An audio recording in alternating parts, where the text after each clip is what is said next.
Scientists predicted from the very beginning that vaccines would save the day, and they really have. But the winners are different. But this time, the thing that really stands out are the little guys. They're the real heroes of the COVID-19 vaccine development race, the small biotechs. I mean, Pfizer and BioNTech is really using BioNTech, a small German biotech company's RNA vaccine. Moderna, another small company, never had a licensed vaccine. Novavax, another small biotech, never had a licensed vaccine.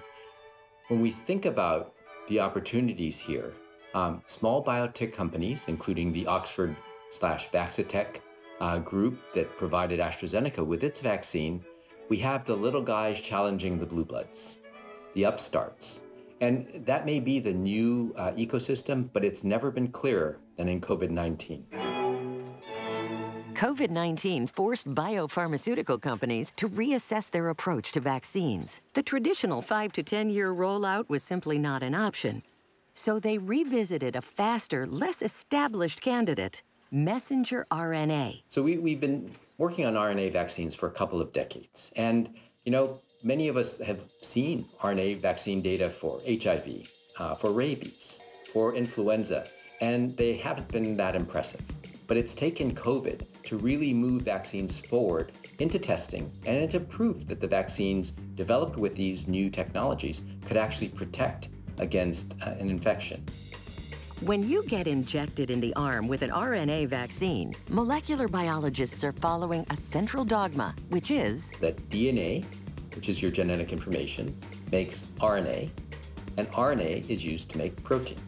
And having already sequenced the virus, scientists have given that messenger RNA one main job to do: make SARS-CoV-2 spike proteins that our immune system recognizes as bad guys. The vaccine gets into cells in your body. The RNA is uncoated and enters the cytoplasm of the cell, where all the machinery to make protein exists. It's important to realize that the RNA does not go anywhere near the nucleus, where genetic information is stored. The protein-making factories known as ribosomes decode the injected messenger RNA and assemble a string of amino acids that form a harmless copy of old Spiky. The ribosomes then self-destruct, leaving the newly made spike proteins to scuttle the cell and stick on its surface. Our immune system recognizes these spikes as intruders and takes them out. You go, immune system, you go, go, go! And the newer COVID vaccines generate tremendous protective immune responses composed primarily of what we call antibody, infection-fighting proteins that bind to and inactivate COVID-19 viral particles. I think one of the things that's been very clear to me is that despite the tragedy of this pandemic, it has also drawn many young people toward an interest in science.